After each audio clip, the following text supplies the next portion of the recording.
Hey, good morning, everyone. Welcome into Morning Invest on this Monday.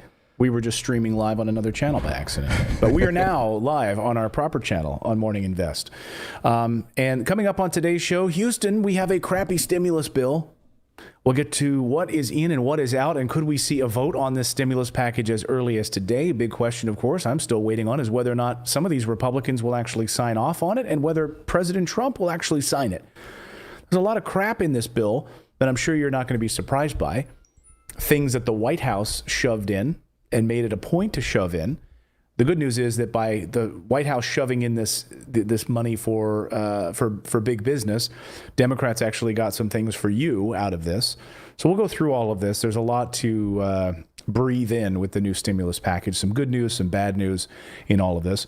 Plus, we've got an eviction crisis upon us because regardless of what happens right now with this stimulus package, we are going to face an epidemic in this country of evictions. A wave is coming, and it's already unfolding with homeless shelters being overrun, families unsure where to go, and a 1-month extension on eviction moratoriums. That's what we're facing in this country.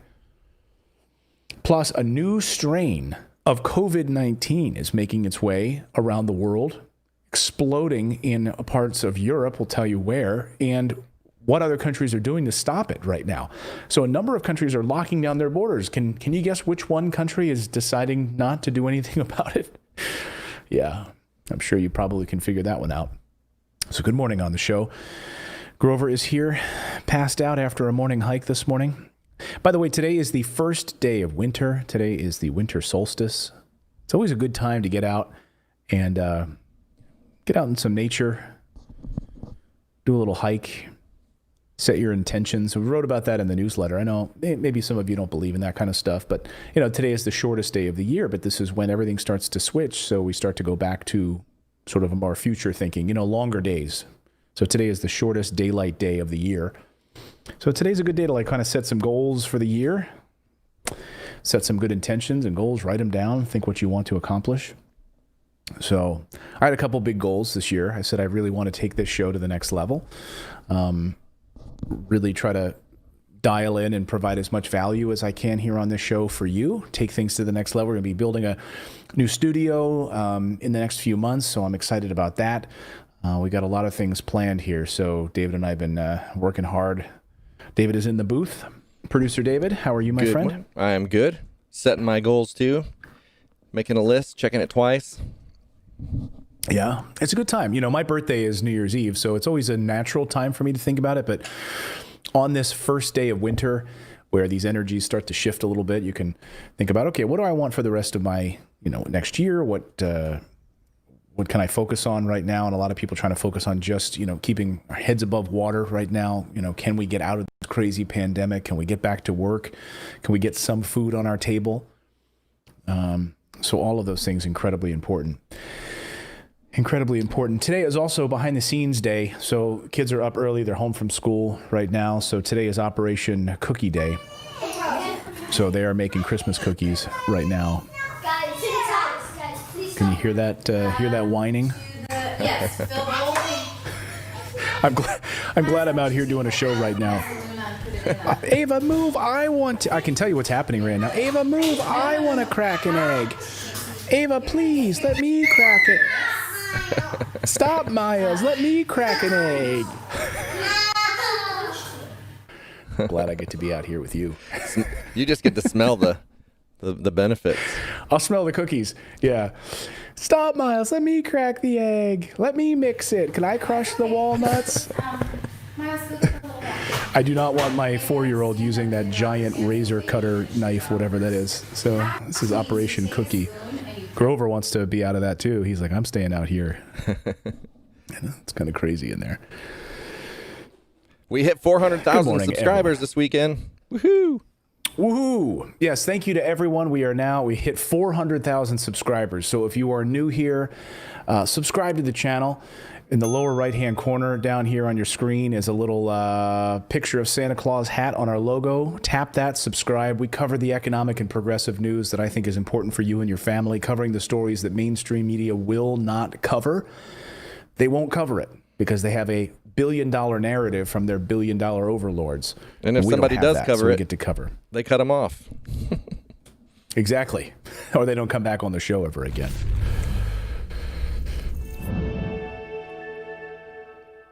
All right. Welcome into Morning Invest on this Monday. It is the first day of winter. Happy winter solstice to all of you. Hopefully a change of seasons maybe brings good tidings. I don't know. I hope so. But if we're looking at the stimulus bill, which is now official, we should have a vote on the new stimulus package as early as today, and then it will head over to the president's desk to be signed. Look, it is fairly crappy for working people. Now, I'm not going to lie to you. I'm not going to sugarcoat it. I saw someone earlier saying, Clayton, I love watching your show because you don't cover it in chocolate. That's right. I don't. I'll be honest with you. You know, hey, $600 checks for working class people is peanuts. While Wall Street gets billions of dollars, defense contractors get trillions of dollars, and you guys, you know, get stuck with a lump of coal in your stocking. And that's really what this comes down to. So we're going to go deep into what's in this package for you. We're also going to look at what got shoved in here, some pork stuff that's actually jaw-dropping. Some stuff the White House tried to push into this thing, which is pretty sickening for rich people. We'll tell you about that and more. We're also going to talk about the eviction crisis, which is upon us on this holiday season. You know, and you thought, well, maybe this stimulus package would extend the eviction moratoriums for a year or 6 months till we get out of this pandemic. No, we are facing a crisis right now. And there's no way to put a fine bow on this for the holidays. You know, we have to figure out what we can do to try to help as many working class people as we can to stay in their homes. You know, helping people identify different charities and other local municipalities that are providing some sort of rental assistance. So we will talk about that and more on the show today. Plus a crazy new strain of COVID-19 has emerged that appears to be vaccine proof. Like we needed this. Yes, it has most of Europe panicking right now and North America. We'll tell you which countries are now shutting their borders to block this from spreading. There is a real concern right now, and that's why Wall Street, that's why the Dow Jones this morning has plummeted over fears of this new coronavirus that has emerged. As if we needed any more of that. But hey, we have some positive stuff in the world, like puppies, right? So Grover is here this morning live, passed out on this winter solstice. We took him for a nice little hike this morning, bright and early, to be up, setting our intentions for the year. So he is passed out because he got a little hiccups, it looks like. And also today is Operation Cookie Making in the Morris family kitchen. So here's a live look right now. This is a camera I've set up in there. This is a secret camera. And can I have a towel? And like a few moments ago, I knew what was happening because my littlest one was yelling at my oldest one, I want to crack the eggs. And then they were getting into a fight and screaming. But we're making some peanut butter cookies. Let me know in the chat what your favorite Christmas cookies are. Kids are home from school today. They're going to be covered in, maybe by the end of today's show, I will have some Christmas cookies to eat here. That's Operation Christmas Cookie in the other room. And some to send in the mail, I hope, to your friends. Oh, yes. What would you like? My favorite ones were like the peanut butter ones that had the Hershey's Kiss on top. Oh, Buckeyes. I hear some crying.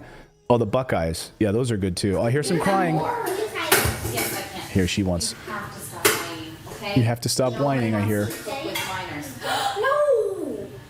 It's not ready yet. You have to wait. Okay. No! Oh, you just poured some. Oh, good.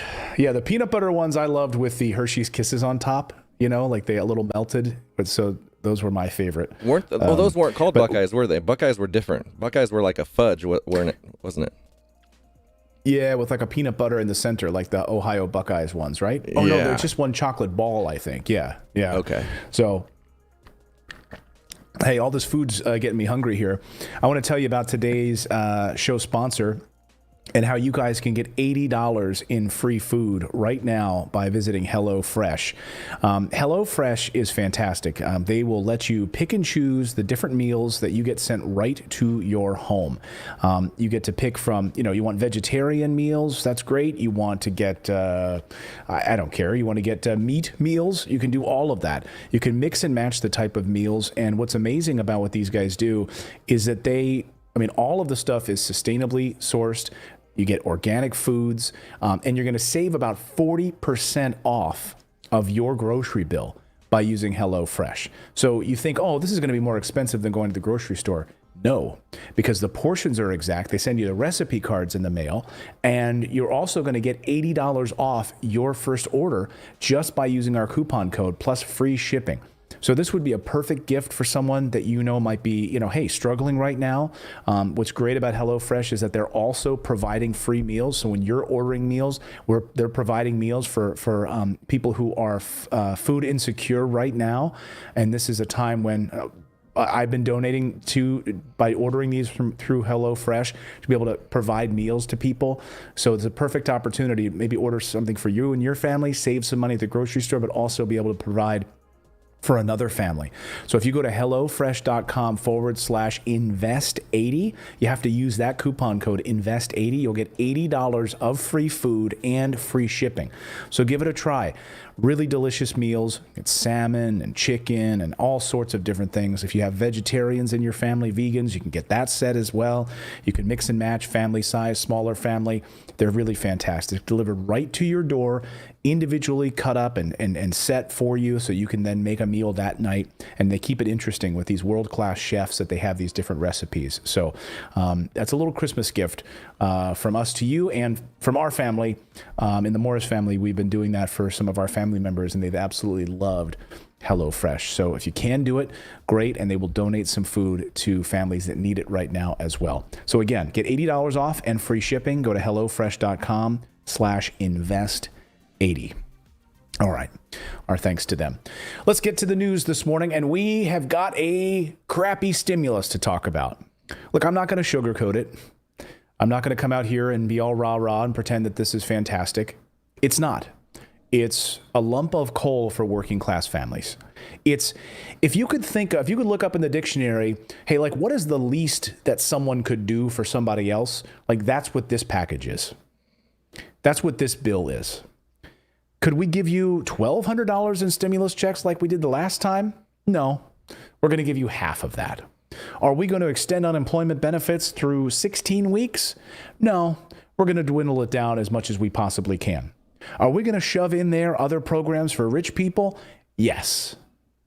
Making sure that wealthy people are well taken care of once again with this bill. So a short time ago, Mitch McConnell came to the floor of the Senate to make this breakthrough announcement on stimulus actually being passed.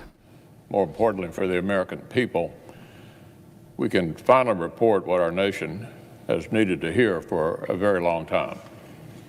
More help is on the way. Moments ago, in consultation with our committees, the four leaders of the Senate and the House finalized an agreement. There will be another major rescue package for the American people.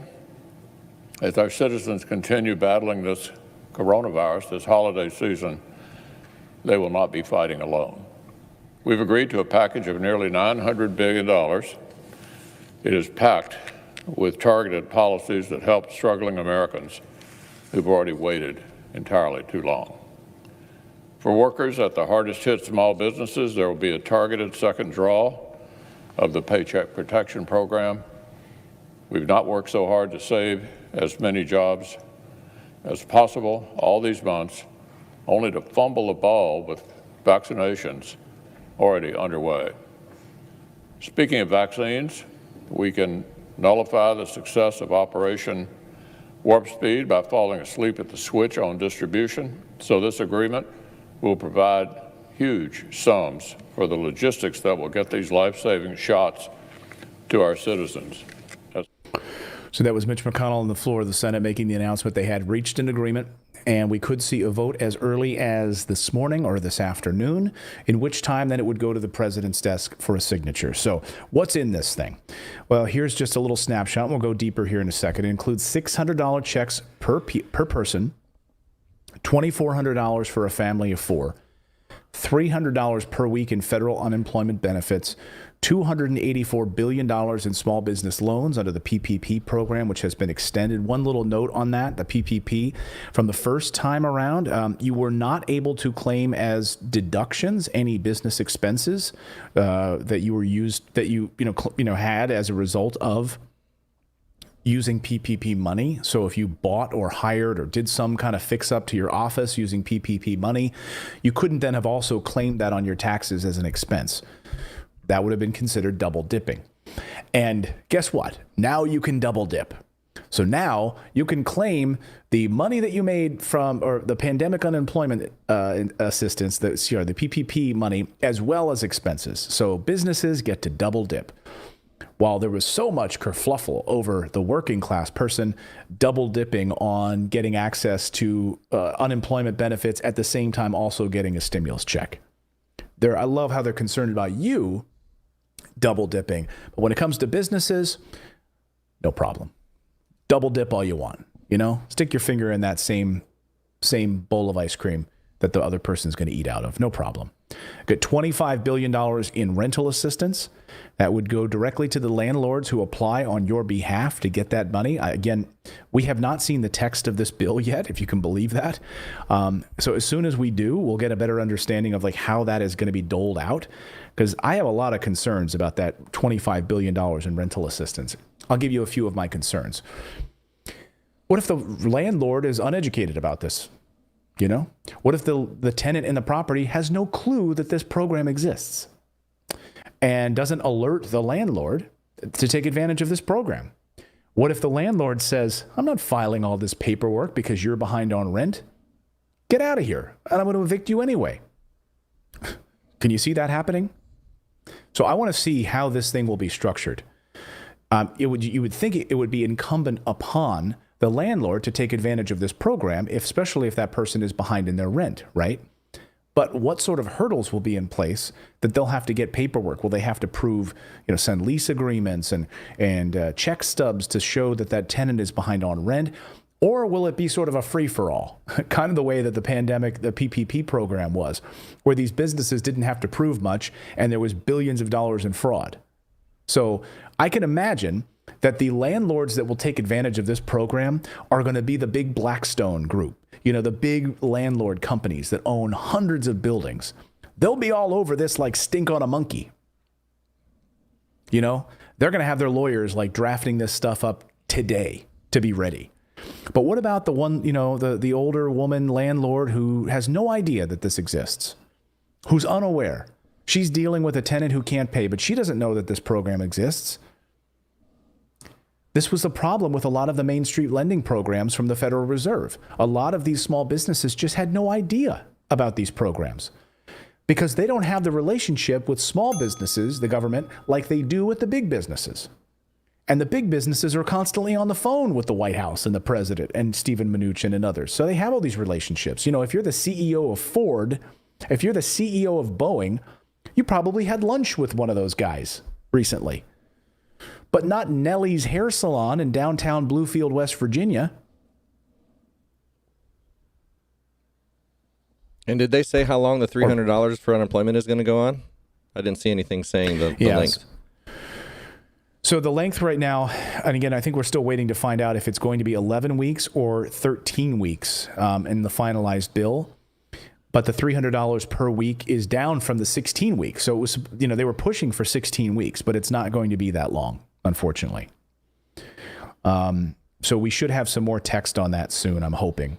$69 billion for vaccine distribution and funds there.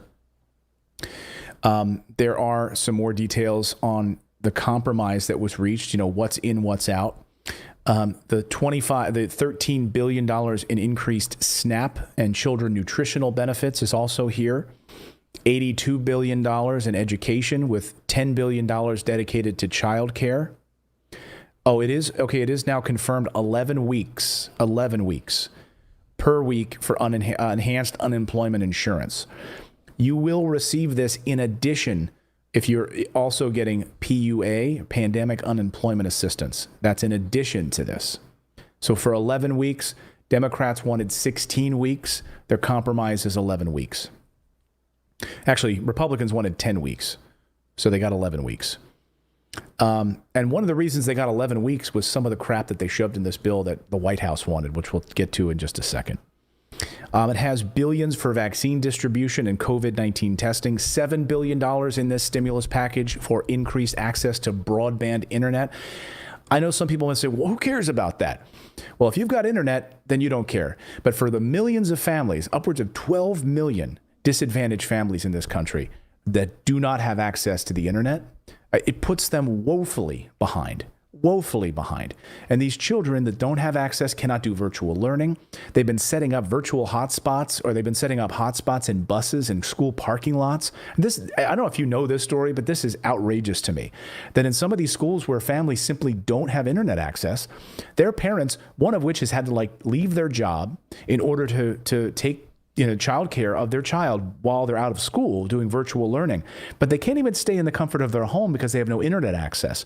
So they've had to go to the school parking lot using the school laptop that's been provided. They've set up hotspots, Wi-Fi hotspots in school buses so that you can pull up next to the school bus and use the hotspot from the school bus. Can you imagine a parent having to sit in a car for hours with their kids sitting there doing virtual learning in the car all afternoon? I mean, especially if it's cold. I mean, you're going to keep the car running the whole time. Plus, when the child has to go to the bathroom, you just drive back home, come back to the hotspot. Think about how many children are being left behind in this country because of this lack of infrastructure. And other countries around the world, I always bring up Rwanda, which just a few years ago was devastated by a genocide. Rwanda has better internet speeds and better internet infrastructure than the United States.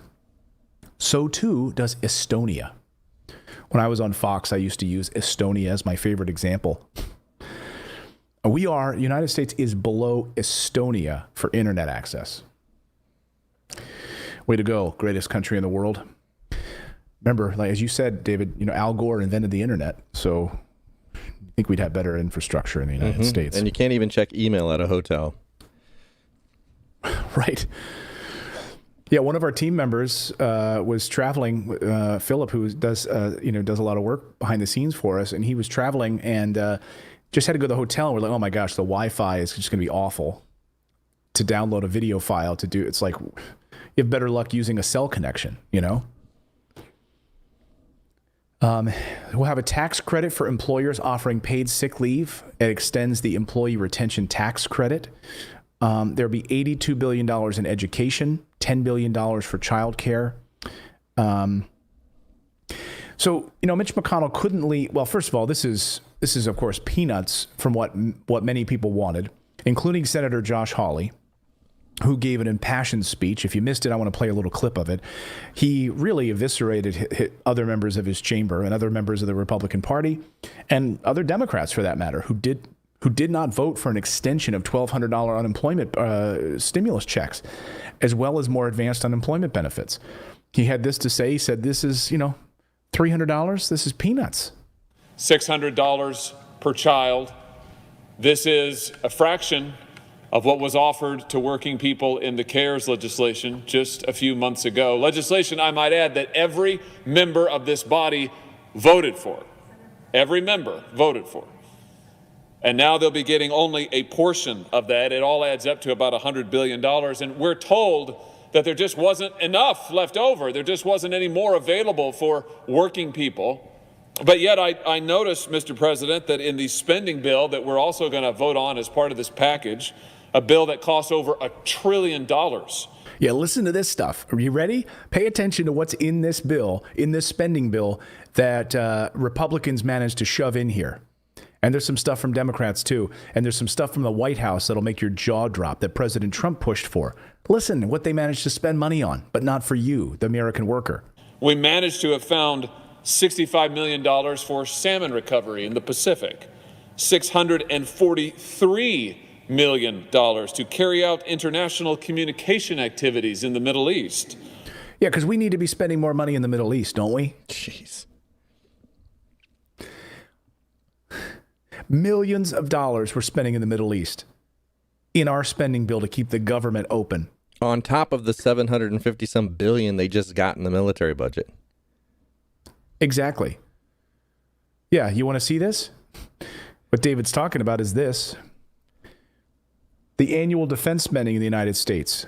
Look at this. $740 billion in defense spending. So we can buy BS aircraft carriers and stuff that we don't need, jets that we don't need, a whole pile of horse shit that we don't need, just so we can line the pockets of defense contractors. Look at that, us compared to other countries for their defense. All of these countries combine. France, Saudi Arabia, Russia. Look at Russia's defense spending. You know, if you've been spun a yarn, a whole pile of crap, BS, trying to think of any other adjectives I can think of. You've been spun a whole big pile of mush. Like we're in this Cold War again with Russia. We gotta, you know, like pull a Reagan once again and go, you know, missile for missile. Look at that. Even China, comparatively speaking. Like we need to spend that amount of money? Give me a break. That's what Josh Hawley's talking about. $116 million for the Export-Import Bank. Oh, I'm sorry. Banks need more money. Let's make sure that banks get more money on top of everything else. And $118 million for that sterling example of international leadership, the World Health Organization, that has done more to undermine world health in the last year than I think any international organization in the history of the world. Then there's the so-called Bipartisan Proposal, which is the basis for the present deal. The Bipartisan Proposal, which included, I might point out, not a cent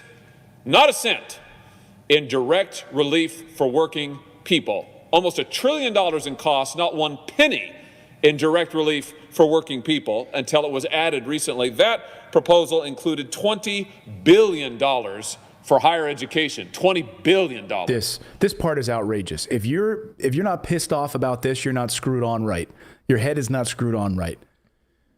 These for-profit colleges, which are already receiving massive subsidies, they're frankly just raping our kids' future with massive student loan debt. And they're receiving money as part of this spending package.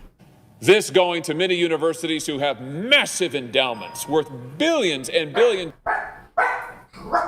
Get him, Grover. Grover, get that door. Get that door, Grover.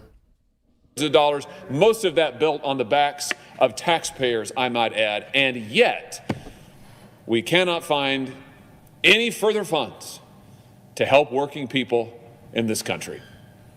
I cannot help but note, Mr. President, that working people were the last consideration in the draconian shutdowns earlier this year that sent so many of them home, that cost them their jobs, that cost them their wages, that cost them their health care on the job, and they have consistently been the last consideration in COVID relief in this body ever since. And frankly, Mr. President, it's disgraceful. And frankly, it's unacceptable. So the work that we're going to do today, and I hope to see a vote on this floor yet today on this relief, it is a step in the right direction, but it is only a step. And I hope that it will be the beginning, Mr. President, of a better approach, the beginning of actually putting working Americans first, putting their needs, putting their independence, putting their strength, their families, their communities first. That ought to be the economic policy of this nation. That ought to be the economic policy of this body. And I can assure you that is the foundation on which economic recovery will be built. You know what you're looking at right here, right? How many people in the chat right now know what I'm looking at right here with this guy? I want to see the first to say it. Who will be the first to say it? That was his opening bid to run for president right there. In 4 years, 2.5 years. That's his platform right now. I think he's understanding exactly next presidential candidate for the Republican Party. I think you're seeing the growth here of a movement, that idea of trying to tap into the working class. And, to me, as Democrats and Republicans have walked away from the working class people in favor of big businesses, in favor of defense contractors and Wall Street, what all of you watching right now understand is that Washington doesn't give a shit about you. And when you have voices like Bernie Sanders, Senator Josh Hawley, Alexandria Ocasio-Cortez, you have a few members of the Senate that are able to step up and say, working class people in this country have been ripped apart. They're standing in food lines, waiting to get food, freezing. And billionaires are making, raking in profits that they've never seen before. And we're sending money to the Middle East again? We have a $740 billion defense budget. I'm telling you, the things that are in this defense budget, would make your head spin. Like buying gas masks, like mustard gas masks. When's the last time we had a mustard gas attack? So we can just pay these. Seriously, when are you worried about mustard gas, David? Only after eating a deli sandwich, but right.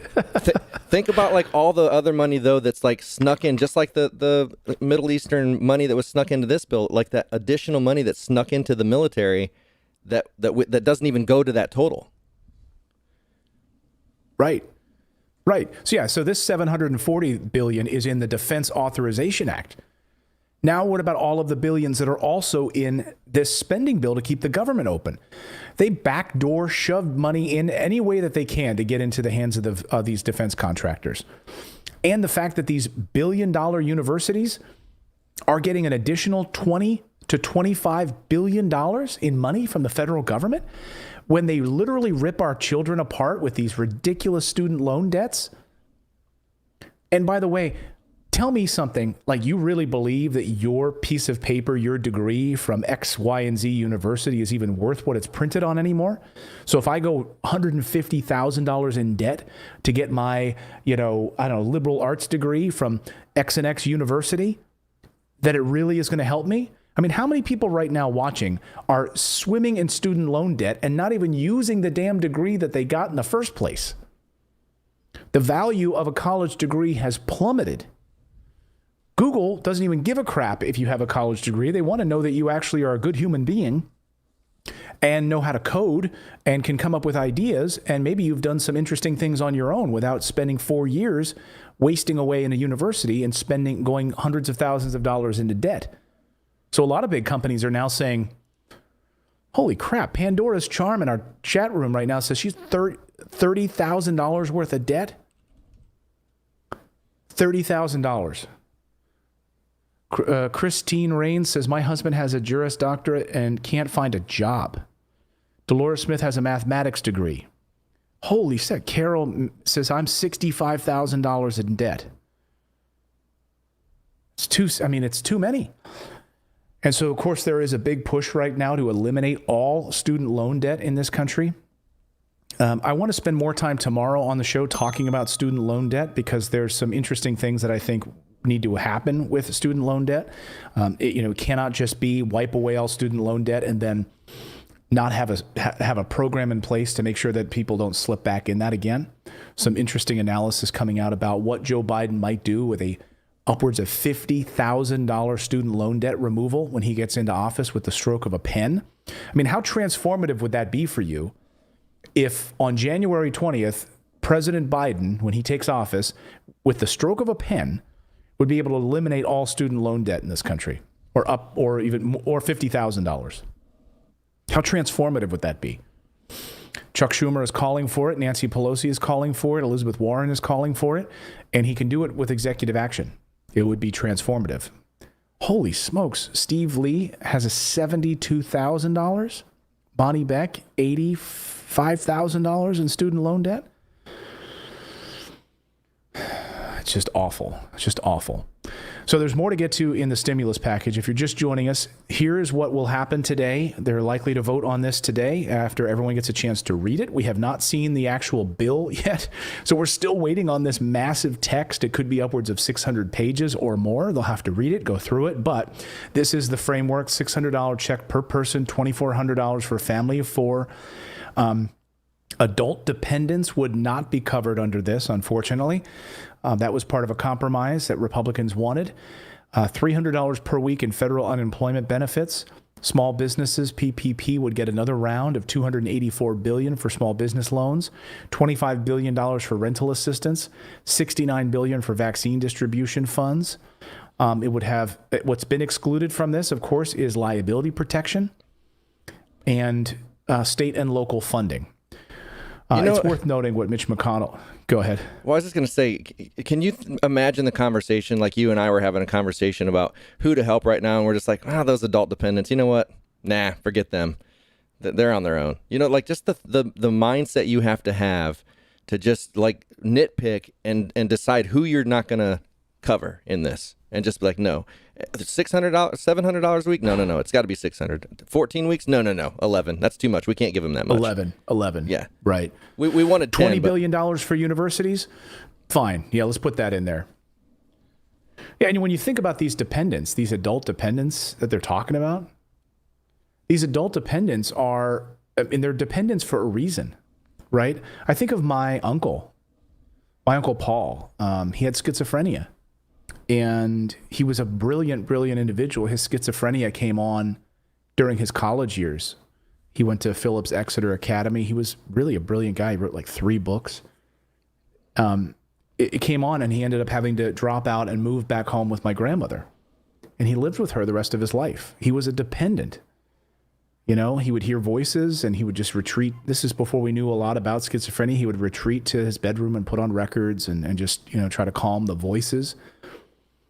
And he was on medication, but he couldn't, keep a job. And he was a dependent.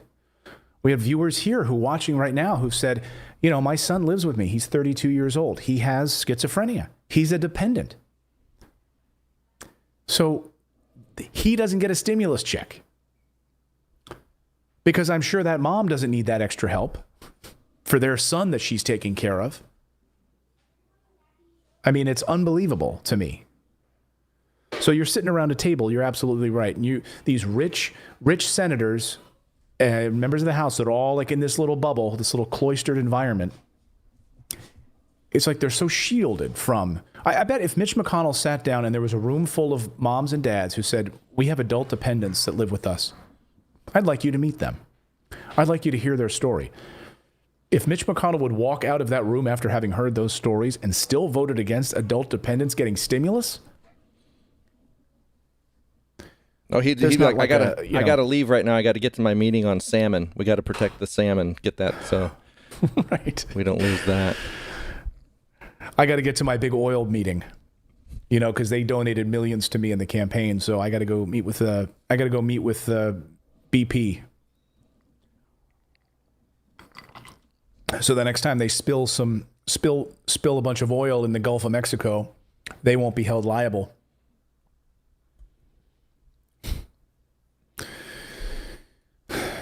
Well, here's one thing that's in the stimulus package or a part of the spending bill, because they're passing these things together. So we really could look at these as one large package.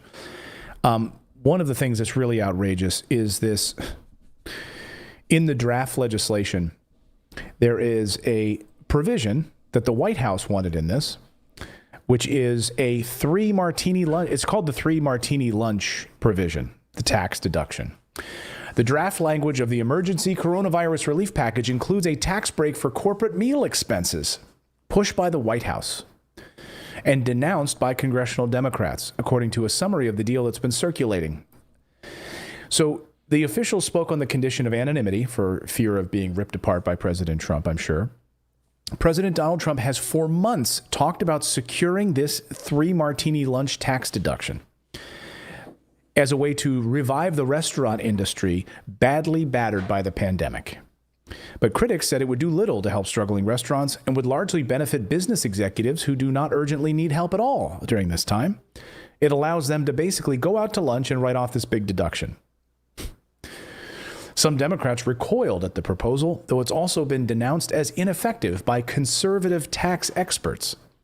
Democratic leaders agreed to the provision in exchange for Republicans agreeing to expand tax credits for low-income families and the working poor in the final package.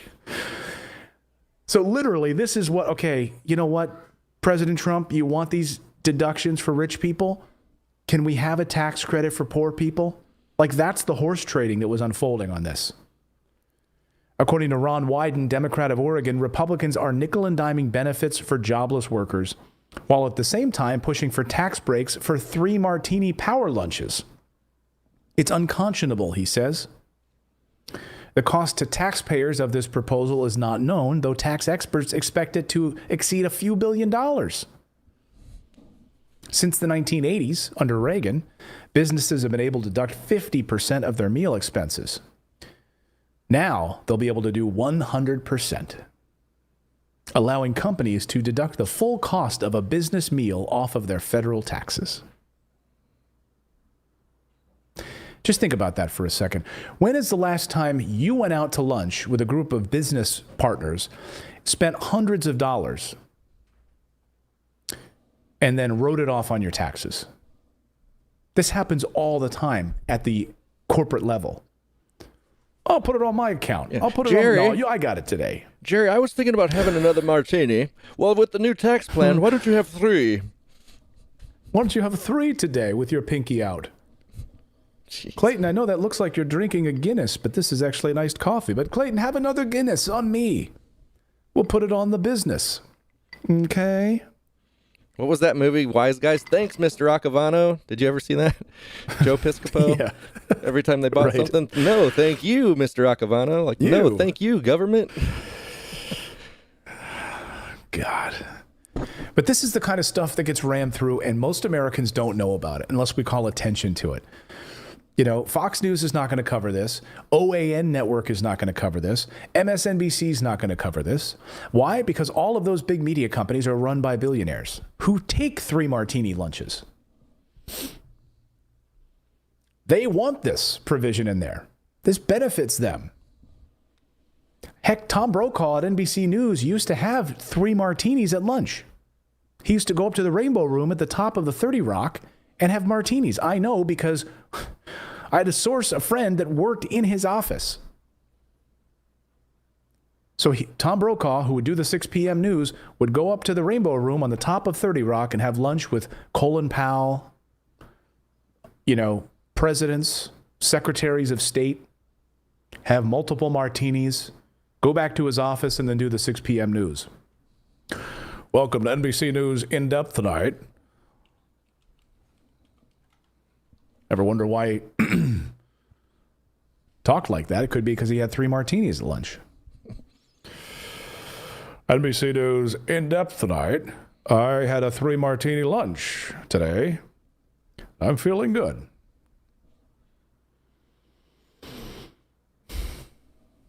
This is the kind of shit that's in this bill, by the way. Meanwhile, evictions are unfolding across the country. They couldn't manage to pass any real meaningful eviction moratorium beyond 1 month. So we get a 1-month extension to help protect people from evictions. Clayton, I have a 1-month question. extension on evictions. I have a question. Do they have access to the same information you do? Like, do they actually know what's going on in the country, or are they that shielded from everything that they have no clue? Because how could you sit there and pass this stuff knowing that, 20 million people are facing eviction or facing homelessness? Like, do they just not see these stats? They do, but they just don't give a shit. They've got their big corporate donors that they answer to, their overlords. And so the only reason, according to sources, that that you even are going to get $600 in checks is because Mitch McConnell, well, first of all, he was being pressured by his corporate elites, his money donors, not to do a deal and not to get unemployment checks to people. That's why there was going to be no stimulus checks in this package. That was until the awareness of the Georgia runoff shone its light in his face. And these senators in Georgia, David Perdue and Kelly Loeffler, were getting hammered for a lack of stimulus checks. And the only reason he even learned about that is on that conference call. When he heard from them saying, we've got to pass some stimulus, we're getting hammered in these polls. We're getting hammered. We're getting eviscerated. People are calling our offices like crazy because we're not giving them stimulus checks. So I think the only reason he cares or even knows about it is because he's worried about losing power. I think they know about it. They're just so cloistered, they don't care. Most people aren't going to pay attention. Most people just think, Congress right now has a 13% approval rating. So I think people lump Congress together as one thing. And they should, because most of the people, most of these Democrats and Republicans are part of one big party run by corporate lobbyists that funnel billions of dollars into these companies, into these candidates. And then you have some candidates that come along that actually are not bought and sold, that don't take corporate money. Some of these progressive candidates that have said, I'm not going to be part of this system. The AOCs of the world, who, still takes donations in some capacity. But it's very rare that we get some of these people who are not tarnished by this process. And that's why we need to have like 100 of those types of candidates that run for this office to make real change. Look at the Tea Party. Look what the Tea Party did to John Boehner. Do you guys remember smoking John Boehner? John Boehner. Well, remember, he got kicked out. Think what you will about Ron Paul. A lot of people, he's kind of a controversial guy, but that was that's the most principled congressman I've ever known. And what's his name? Justin Amash is kind of a close second to Ron Paul. Yeah. I think you're right about that. And, Bernie Sanders, you can love him or hate him in any way, but here's a guy who has been fighting for working class people, fighting for, what people would want to slam as socialism, but fighting for Medicare for all, pushing as much as he can to get free public college, stopping these foreign wars. Ron Paul right there with him, trying to end these foreign wars. Ron Paul, the only person who really accurately predicted the collapse in 2008. He saw it coming and was predicting, and everyone was laughing at him. There's funny clips of Ron Paul talking about the coming collapse and on CNBC, and they laugh at him, basically. Now, do you know much about Josh Hawley?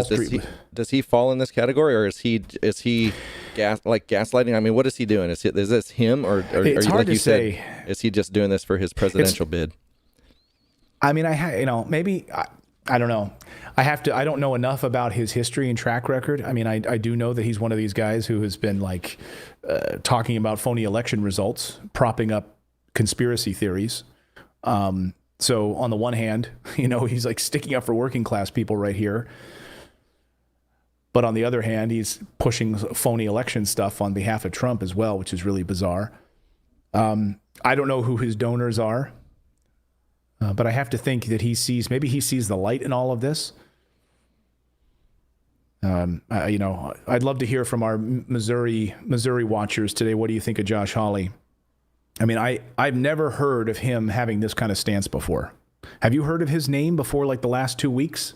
No, he sees a populist opportunity? Yeah, that's why I was asking, because I had not heard his name, not seen anything from him. It's just who's this guy? All of a sudden, Bernie's talking about. Yeah, we'll see. So if suddenly he changes his tune, because I've seen different speeches with him where I'm like, where's that coming from? There's certain, I can't imagine him supporting a Medicare for all or anything like that.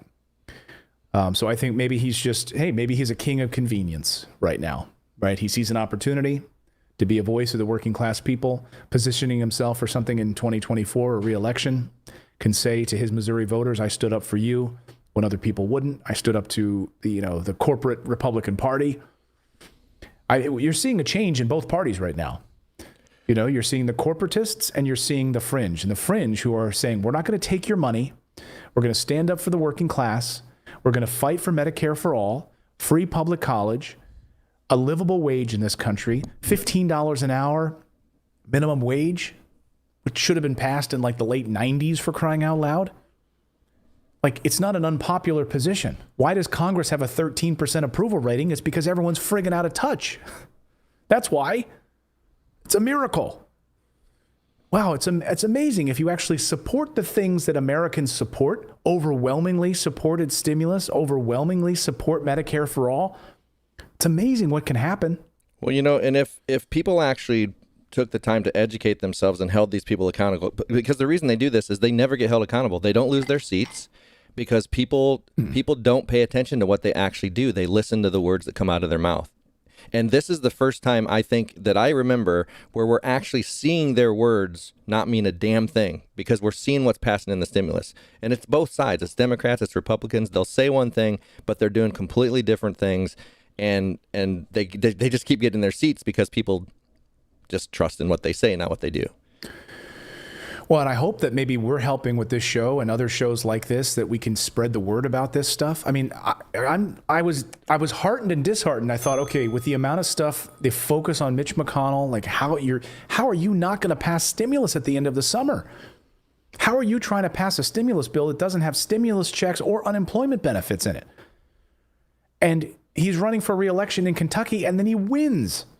Yeah, and that's what I'm saying. They do that because they have no fear of losing their seat. They have no fear of repercussions to the decisions they're making right now. No fear. No, and because, especially in the Senate particularly, it's almost impossible to get rid of an incumbent. The data is fascinating. When you look at how much money is spent for incumbents to retain their seats, like these companies, chambers of commerce, they all go all out to make sure that incumbents retain their seats. That's why senators, I remember growing up in Pennsylvania, and my God, that like these senators were there my whole life. Representatives is a little bit more transient, right? That's why we need to have term limits for these guys. Like, they should not be lifers. Joe Lieberman wrote a book a number of years ago called In Praise of Public Service. He was a senator, Joe Lieberman. Of course, he was Al Gore's vice presidential pick for when he ran. They lost. He retained his senator seat, but he said in this book that it's good to have senators that don't have term limits, because then we can develop these relationships and really bring things back for our state. What he was arguing basically is like, I'm able to bring pork back to the state. And all of these people that support me, all of these chambers of commerce and all of this big business and so forth, that's why I retain my position, because they throw billions of dollars in my lap all the time. Well, and he's like, I don't want to be term limited. Well, and I kind of feel like term limits is a way. It's kind of like, where you have to force something on people because people they don't want to do their due diligence to pay attention. Because the thing is, if we had term limits, then there'd be this endless cycle of elections, like all this like campaigning all the time. And it's like, if you end up with a good person that actually represents you, you don't want to lose that person. But the problem is, people don't want to do the work to know, and the media doesn't go out there and do any kind of work to show us who these people are. So we're just, Right. Like most of the people that are running in Oregon, where I'm at, I have no idea who they are. Like, I know nothing about them, and people don't do their due diligence. They don't have the money. Yeah. People don't do their due diligence, and they don't have the money behind them. And so how do you compete with that? I mean, how do you compete with millions of dollars on television ads? So what we're seeing in Georgia right now in the runoff election is that Republicans have switched gears and are throwing millions on television ads, and Democrats are pulling back on their television campaign and spending millions on their ground game, going door to door, knocking on doors. And so they're taking a gamble right now. Like, Republicans are hoping, hey, we'll spend millions on ads, and Democrats are hoping we're going to spend millions on going out knocking on doors and telling you about our record, face to face, face to face, face to face. So it'll be interesting to watch. But hey, we only got a few weeks left until this Georgia runoff. The balance of power in the Senate will be decided, and either Mitch McConnell, Turtle Boy, gets kicked out, thrown home, or he remains in power, and we kind of get stuck in this endless loop. Mitch McConnell, I should mention, by the way, if you're new here, please subscribe to the channel. I don't say that enough, but right here, click on this. We do this show live every day at 9 a.m. Eastern Time, covering progressive stories and business news that is important for you and your family. So subscribe and hit that little bell notification. So Mitch McConnell, not to be undone, had to get in this little dig after his little floor speech last night talking about the stimulus package. Listen to him. He's like, we had this bill. We could have passed this months ago, but it was Democrats who held it up. And true enough, Nancy Pelosi did in fact not take the bait on this bill back in September. But you had all summer, Mitch McConnell, to work on an actual stimulus bill. So let's be honest about what's unfolding here. Take a listen. So this is good news, Mr. President, but I need to close with one observation that is regrettable. From where I stand, from where Senate Republicans stand, there's no reason why this urgent package could not have been signed into law multiple months ago. Multiple months ago. For months, Senate Republicans have consistently supported a targeted rescue package under $1 trillion focused on the same kinds of policies that we've actually settled on today. As far back as July and all autumn, Republicans have consistently supported a targeted package right in the ballpark of this total amount with exactly the same kinds of policies in the mix. The package that will shortly become law falls exactly within the ballpark of what Senate Republicans have been proposing and trying to pass since last summer. This is eerily similar to what we were trying to pass last summer. Was eerily similar. Compare the shape of this major agreement with the shape of what I proposed all the way back in late July.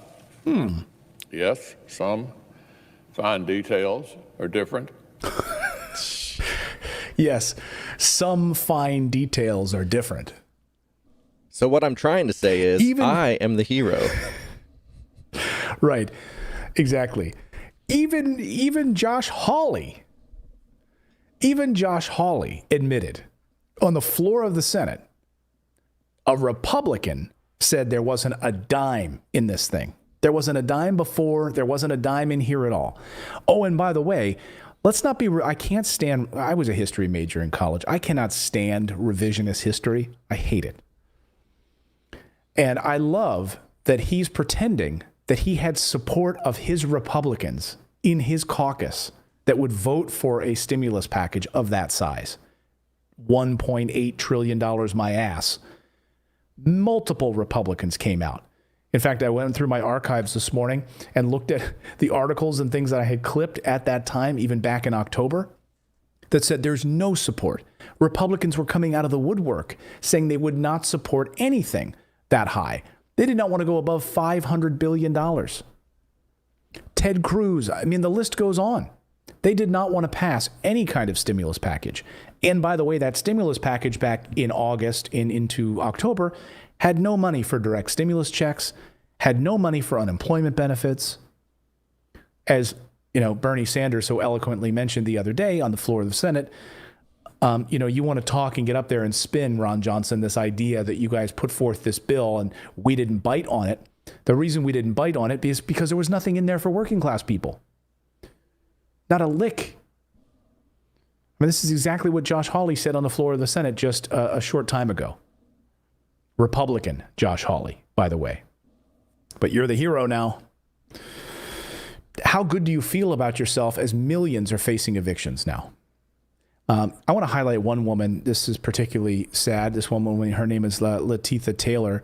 She lives down in New Orleans. She has 3 kids. She's a single mom. She had a job. She was taking care of her family. She lost her job due to COVID. Now she's fallen behind on her rent, unable to pay the bills. She's facing eviction now. And the eviction moratorium is the only thing that's kept her in her house. And these 3 kids that she has to try to explain, like, what's going on. This is what she's dealing with. I mean, this is a reality. It's just been a real struggle trying to keep things afloat for 2020. You got to stay strong in front of your kids. My kids are, they're not babies, but at the same time, they can look at me and understand what's going on. Like, we know mama's going through it. She's trying to figure out how to get this bill paid, that bill paid. Us going somewhere would probably be the best thing, is to shelter, at least until I'm able to get back on my feet. But let's pray that that doesn't get to that point. I mean, going to a shelter that's full. Can you imagine taking your 3 kids to a homeless shelter right now? Because your landlord is going to throw you out because there's not enough protections for you to stay in your home during a pandemic? And yet countries around the world have stepped up and provided $2,000 a month in assistance, covered wages, up to 100% in Japan, 90% in France. Universal health care. So she doesn't have a job. Do you think that she has health care? What if one of her kids gets sick? She can't move in with her mom. Her mom lives separately and is susceptible to COVID. She's ill, so they can't have the 3 kids and her move in with her mom for fear of getting her mom sick. Well, and think about these What is she other supposed countries. to do? These other countries have way more parties than we do, but they all agreed to do the right thing. They didn't have all these discussions over, can we afford this? No, they did what was right for the people. And like I said, this had to be so many parties that agreed to this. Like there's 2 parties here, right? And they have to have to fight it out. But in these other countries, they have like multiple parties. So it's like, you know, these people know they should be doing the right thing, but they take care of their buddies first every time. Essential Hard Worker dropped a super chat. Thank you for your super chat. Says, so the Democrats lost a bunch of seats. Now they basically got the same package of Republicans with nothing in it, making the Republicans look great. Great job, Pelosi. Well, it's indicative of this middle-of-the-road corporate Democrat, Nancy Pelosi. And you have all of these Democrats that ran on this platform of being centrist. They didn't want to take on the progressive issues that I care about here on this show. You know, imagine if these Democrats would have come out and run and said, you know what? We want Medicare for all. Universal health care in this country for everyone. Sure, Republicans would laugh at them and say, how are we going to pay for that? And then you could look at that jackass Republican and say, how about we don't buy another aircraft carrier this month? How about that? How about we provide health care for Americans? Or would you rather keep buying aircraft carriers, Senator Smith? That'll shut them right down, because I guarantee you Americans would rather have health care than another aircraft carrier named after some rich, Republican president. Well, and they can magically find $5 trillion to pass up to corporations, airports, all that other stuff. People that are already protected from bankruptcies and everything. They can find. Well, we got $5 trillion. No. Let's put that $5 trillion to them now. They're taken care of. Now, what can we do for the people? Well, what do we got? Well, we got about $100 billion. Yeah, as Republican Senator Josh Hawley said on the floor, it's miraculous what we've just found in this bill that we could send to the Middle East or universities to help working people in this country. I cannot help but note, Mr. President, that working people were the last consideration in the draconian shutdowns earlier this year that sent so many of them home, that cost them their jobs, that cost them their wages, that cost them their health care on the job. And they have consistently been the last consideration in COVID relief in this body ever since. And frankly, Mr. President, it's disgraceful. And frankly, it's unacceptable. So the work that we're going to do today, and I hope to see a vote on this floor yet today on this relief, it is a step in the right direction. Barely a step. It's like a baby step in the right direction. Well, you know, Liz, meanwhile, what is these? I was going to make a really bad joke right there and say at least Josh Hawley could recycle that song. Real girls vote for Josh. He can pull that out. Yeah. I don't think he's going to want to touch that song. I had that soundbite. I had it saved, and I was like, I'm going to delete that. I just need to delete that. I can't bring that in. Real girls vote for Trump. We don't need no liberal chump. I was actually the other day. I was cleaning the apartment. I was walking around singing that. Real women vote for Trump. Oh. I was singing that the other day, and Jennifer's like, what did you just say? I was like, no, never mind. You don't want to know. If you're new here, please forgive us. But if you're new here, then you don't need to know. We won't show it. Subscribe to the channel, though. I promise you I won't play it. But as we dive deeper into this eviction ban, really, and the CDC has this eviction ban in place, and the reports are that it's really not a ban at all. I was really disheartened. There's a story in NPR this morning about this woman named Tiffany Robinson. She's staying at a hotel right now in Bridge City, Texas. with her 3 kids. She's searching for work right now and where to live. She filled out the CDC form. And she thought, okay, this will help, right? I'll fill out this CDC form. That way I'm protected. I won't be thrown out. I won't be homeless tomorrow because of COVID. I lost my job. Well, but at 9 a.m., 2 men and a woman showed up at her door. They were neighbors from the same apartment complex. They were hired by her landlord. She said that they came into her apartment, took sheets and blankets off of her bed, and spread them out on the floor, filled up like their kids' stuff into these in lamps and electronics, kids' paintings, clothes, threw it into these sheets, tied up the sheets, and threw it out the window off the second floor balcony into the yard below and told her to get out.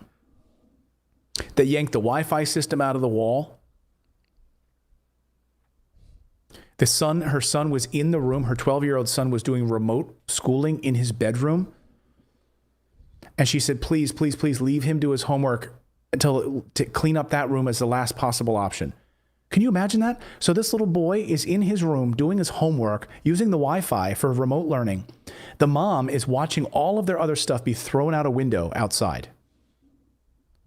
And she says, please leave my boy's room until last. Leave the Wi-Fi on so he can finish his homework. Brings tears to my eyes. I mean... Well, then think what would have happened to her if she would have resisted in any way. Yeah. These guys were hired by the landlord to come in. So we get one more month of eviction moratorium in this country. So the real question this morning I have is, what the heck is going to happen at the end of January?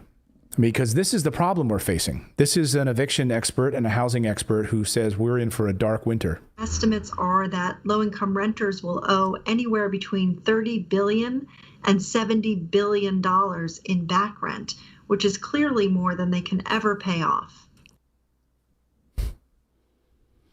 How are they going to ever pay this off unless the government steps in to help these people? These are people at their wits' end, and homeless shelters full during a pandemic. Well, by the and way, not just the pandemic. Own. Not just the pandemic. Now you're getting into the winter months. The shelters are full because the people can't sleep on the streets in the snow. So you'll have that to contend with too. So in the worst time of the year to lose a home would be in the winter. I remember living in New York City and hearing when those temperatures dipped so cold, and the police would go around and try to round up any homeless people they could that were sleeping on hot air vents and try to take them to shelters.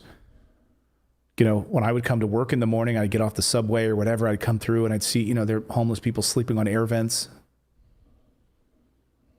And then it's too cold even for that they have to be taken to a homeless shelter. The greatest country in the world can't get its act together and help its people. But again, no problem in doing this, spending $740 billion on defense. I hope I'm getting across to some people who watch my show just how much I find that this is just odious. Just think of the little amount, if they took $100 billion out of that money, people would not have to be facing eviction. And when I worked on Fox News, I worked in the mainstream media. I worked at NBC News. I was a reporter for CBS News. I was an anchor for Fox News. In the last 10 years of my life, I spent at the network before saying, I'm done with mainstream media. I'm out. Even there, when I would be on the air and I would have guests on, Republicans who were love the military, wanted to bomb everything into existence, I would say, imagine if we took out of that defense budget even $1 billion to help schools per year, or $2 billion out of that budget to help schools so that teachers could actually earn more money. We could have the best teachers in the world because their salary would be paid higher and they'd want to go to school and to go into debt, get student loan debt in order to have this incredible degree that would pay them more money. Oh, and by the way, that these teachers wouldn't have to bring their own construction paper from home. My sister was an early childhood education teacher in Florida. She had to buy her own supplies. Oh, and by the way, she had to get a college degree and a master's degree in early childhood development to have this job. And so she's sitting on about, $200,000 in student loan debt for a job that was paying her in the 40s. And she had to bring her own construction paper and materials to school to help these children. But hey, you want to buy some bunker busting bombs? We got you covered. You want to kill some kids in Afghanistan? We can do that. We are very good at doing that. Well, and also let's not forget that what was in the last bill they just passed about the, protecting the wages of the contractors, full Right. wages. Right. Oh, yeah, the defense contractors, what David's talking about. Last week we covered that story. In part of the COVID bill is defense contractors who are already getting $740 billion will now have their paid time off wages covered. What about you? Are your wages covered when you're asked to not work? No, but defense contractors, because the government's going to fund it, when they're sitting at home playing Super Nintendo, I don't know if they're playing Super Nintendo, PS5, they're getting paid by you, the taxpayer. Well, you're getting screwed. Super Nintendo, come on, Clayton. That's almost as bad as saying listening to their record players. I know. Hey, if you're just tuning in to Morning Invest, good to see all of you. Today is Operation Cookie making in the Morris family kitchen. So I'm out here doing the show. The kids are home from school, and they are in the kitchen making cookies. And they're coming together. Oh my I have God, to say they're doing a good job. Oh no, Those M&M's. look like chocolate chip, yeah. Hi, everyone. This is them in the kitchen right now making some cookies. They were fighting earlier. My littlest one, Eve, on the far left, saying, I want to crack the eggs. Miles saying, no, you're going to spill it. They're not fighting now because the cookies are laying there done. They probably each got to have one already. Exactly. They do look good. Keep going. You're Keep doing up. a good job. Sorry for the choppiness, but that's our cookie camera, so it's not as good as Grover camera.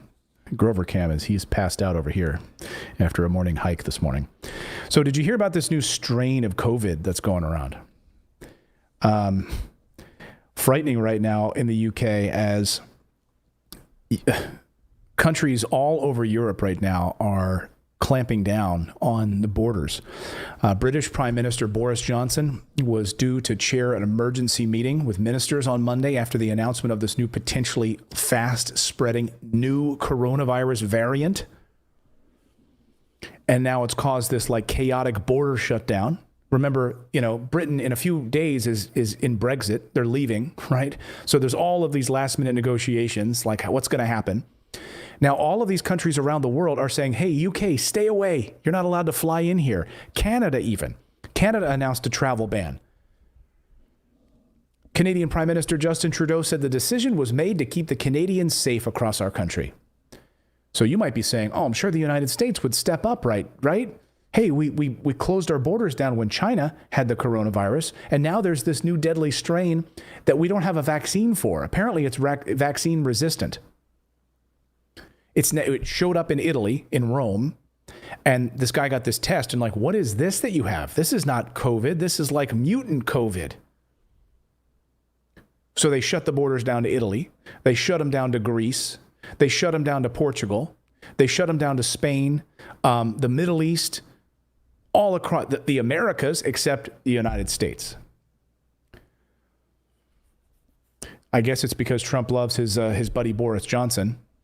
One and the same. France announced a temporary ban right now on all travel accompanied by freight on Sunday night. They're saying it's a potential disaster for UK exporters. Have you guys seen the amount of trucks that are stuck at the border trying to go through the tunnel out of the UK? Hundreds and hundreds of trucks because Brexit is coming up. Delay after delay. And now you add this on top of it. This new deadly strain of COVID, what the heck is this? Here's how bad it is. So this is the BBC or Sky News just this morning. Take a listen. Let me make sure I don't set this right. Sorry. Otherwise, my audio will be screwed up. I forgot to switch the thingy. And here we go. Here's the doctor talking about how bad this thing is. Well, today we've just published the results of a major survey of doctors' experiences in the NHS over the last week. And it, in fact, paints a really bleak picture. Doctors are saying they're overwhelmed. They've seen a massive surge in COVID cases, 1 in 3 saying even more than during the first wave, but also a massive surge in non-COVID patients, so that they're actually saying they don't have the capacity, the ability to manage both, and 9 in 10 say they're not able to provide patients with the care they need. Now, last week, there were 44 patients who had to be rerouted away from their local hospital to more remote sites because the hospital just didn't have the capacity to meet their urgent needs. 2 hospitals in London declared a critical incident, which occurs when a hospital feels it cannot manage acute and critical care that it's being asked to provide. So this is a serious situation, a situation that can only be helped if we can reduce the numbers of COVID patients that are occupying hospital beds. We've seen a massive increase, I think nearly about 1 in 5 extra beds occupied with COVID patients over the last week. So there's a real question as to whether or not this variant is vaccine resistant. Will it be effective? Grover wants to know as well. Will it be? So far, the computer analysis shows that, researchers at Walter Reed Army Medical Center right now are examining the genetic sequences of this new variant to see whether or not it's going to be effective. They say, quote, "It stands to reason that this mutation isn't a threat, but you never know. We still have to be diligent and continue to look." They're doing computer analysis right now as a first step. The computer analysis will allow us to gauge how much concern we should have with this thing. Other teams around the world are also doing an analysis of it.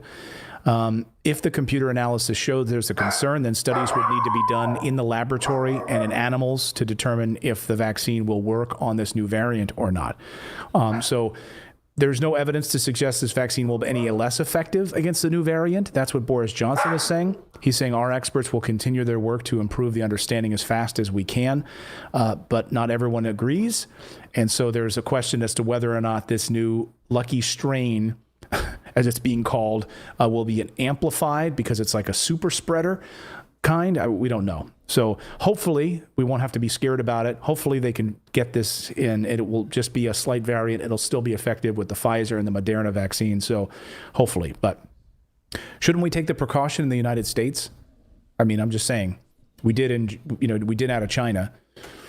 Do we want more people traveling to the United States right now when we are overwhelmed at this point with hospital beds as it is?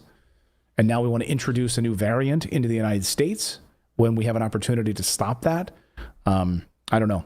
Look at Canada. Look at all these other countries that are taking that precaution, but we are sitting back waiting, I guess, to see what happens and maybe not jump to conclusions. I don't know. What do you think about that? Let me know in the comments what you think is the smart play here for this new variant of COVID amidst all of this. I think so if you're just joining us here at the end, sorry, go ahead. One of the smart plays would be to push that Med for All vote. Yeah. Here's an opportunity. We've got a perfect opportunity right now for Medicare for all in this country. I mean, in the midst of a pandemic, when millions of people have lost their health care coverage, lost their job, this is a perfect opportunity. And yet, you have people who are too weak to do it or to think this is an opportunity. It's a tipping point right now. It's a tipping point in Congress for them to be able to stand up and say, enough is enough. Let's bring this to the floor for a vote. Let's force these cockroaches out of the woodwork. These Democrats who pretend to be progressive but aren't actually progressive when push comes to shoves. It's an opportunity for us to shine a light on them. Well, it's been shown. I don't know if we're brave enough for it. Yeah, it's really showing a light because the excuse is and has been that if we push Medicare for all to the floor and it gets a no vote, it's going to get voted because we know it's going to get voted down. We know this. That's the whole point. But they're going to be on the record for that no vote so that we can hold them accountable because anybody who would vote no for Medicare for all during a pandemic should not be in office. And it's an easy campaign ad for a progressive to run against, Like if I'm running against that person and I would have voted for Medicare for all, it's easy for me to say during a pandemic Senator Johnson decided it was more important to bail out big businesses in Wall Street than to vote for Medicare for all. He had an opportunity to help working class families. Clayton Morris voted While no. we were in the world of a pandemic, Senator Johnson voted against Medicare for all. During a pandemic. He voted against helping puppies. Would you vote against helping Grover? Milk bones for Grover. Do people even use milk bones anymore? Are milk bones still a thing? I remember growing up, they're like the big bag of milk bones. What are those things? Yeah, you know how many of those I think I ate as a child? But I've not seen them lately. You accidentally ate milk bones? No, not accidentally. I intentionally would eat those because I liked them. Oh, wow. Man. My mom would Hey, that's all right. My little girl... Have you been eating the milk bones again? Well, that explains a lot. That's why during the show I've been hearing barking coming from the studio. That's not Grover. That's David. My little girl right here, who's little head, it's Operation Cookie camera. My little girl right here, my 4-year-old, she will drink soy sauce. Ugh. You're going to take it out? Yeah. Excellent. Oh, she's eating the batter. That's the best She's part. Eating the batter. Yeah. That is the best part. Of course, that's how you get sick, too, eating like raw eggs, I guess, but we'll see. So if she does get salmonella, you didn't see it here. Yeah. Well, thank you guys, everyone, for subscribing to the channel. And you can become a channel member very simply right here on your screen by going to morninginvest.com/join. I believe we've got, I think we had almost 20 new channel members today. So thank you for becoming a channel member. Again, if you just joined us late, you can go back to the beginning, rewatch the beginning of the show where we deep dive what's the latest on the stimulus front. I want to make sure here we should see a floor vote on the stimulus very soon today. It has not passed yet. Then it will go to the president's desk for a signature. But again, I have real questions as to whether or not he is going to sign it. If there are not larger stimulus checks in this package, will he hide it? Will he do a pocket veto? It's what he's done with the Defense Authorization Act. He hasn't voted on it. He hasn't signed the bill. That's essentially a pocket veto. It's just sitting in his pocket. Will he sign this thing? Or will he demand more stimulus checks as a needle against Mitch McConnell? He's not happy with Mitch McConnell. But the thing is, if he does demand bigger checks, like they've already negotiated this, will they go ahead and go home and worry about that later? Will they, I mean, because that would push it back into the discussions, right? Oh, yeah. I mean, they will not go home. They can't go home at this point. But I don't anticipate President Trump doing that. I can't imagine. I mean, I don't know. Maybe he will, maybe he won't. But I think at this point, when you have this bipartisan bill done, just waiting for the president's signature after it passes the House and then the Senate, he would be crazy not to.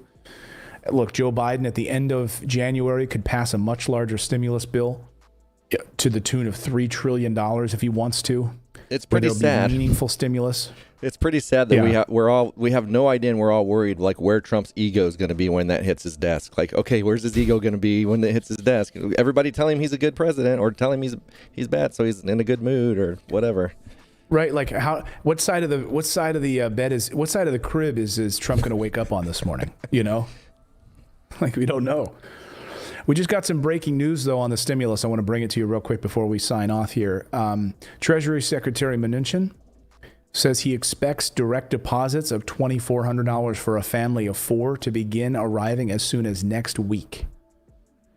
Treasury Secretary Mnuchin said the $600 stimulus payments, quote, people are going to see this money at the beginning of next week. It'll be very fast.